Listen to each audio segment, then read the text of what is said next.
While millions of people are recharging their energy by shouting over loud music, making small talk about the weather, and feeding off the chaos of a crowded room, there is a massive group of people who feel like their life force is slowly leaking out of their ears. And according to neuroscience, these people aren't just party poopers or antisocial.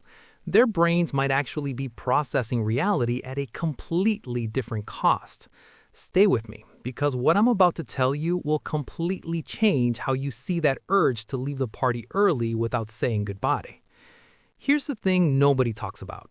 Having a low social battery doesn't mean you hate people. It doesn't mean you're depressed, and it definitely doesn't mean you're broken. But there is something fascinating happening in your prefrontal cortex that is completely different from the social butterflies in your life. Let's talk about the cost of being human. Socializing is one of the most metabolically expensive things your brain can do. You aren't just hearing words. Your brain is decoding tone, reading microexpressions, filtering out background noise, and suppressing your own impulsive thoughts, all in milliseconds. For people with high social sensitivity, this filter requires double the voltage. While your friend is just hanging out, your brain is running a marathon. And when you run out of juice, you aren't just bored. You are experiencing executive function depletion. The CEO of your brain essentially shuts down the factory. That irritability you feel? That's your brain entering survival mode. It's screaming at you to withdraw so it can reboot. But here is where it gets dangerous. Here is the trap. We treat our social battery like it's an infinite resource that we can just push through with enough coffee. And when we finally do get alone time, we waste it. You collapse on the couch and scroll through TikTok or Instagram for 3 hours.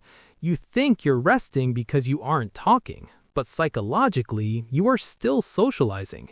You are flooding your already exhausted brain with cheap dopamine and information overload. This is the recharge paradox.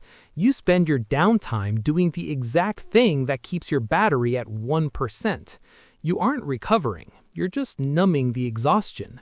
And then you wonder why you wake up the next day still feeling like you want to move to a cabin in the woods. So let's reframe this. Leaving early isn't rude. The Irish exit, leaving without saying goodbye to everyone, isn't an insult. It is asset protection. Your energy is your most valuable asset. If you blow it all on small talk that you don't even care about, you have nothing left for the people and projects that actually matter. And there is a massive difference between isolation and solitude. Isolation is running away from the world because you're afraid. Solitude is stepping back from the world to remember who you are. Real recharging requires a break from inputs. Stare at a wall. Go for a walk. Listen to instrumental music. Stop the fake resting. Because when you respect your own battery, something amazing happens. The time you do spend with people becomes richer. You become more present. Because you're not there out of obligation. You're there because you actually have the energy to be there. You're not a broken extrovert. You're just playing a different game. One where you have to manage a limited resource for a higher return.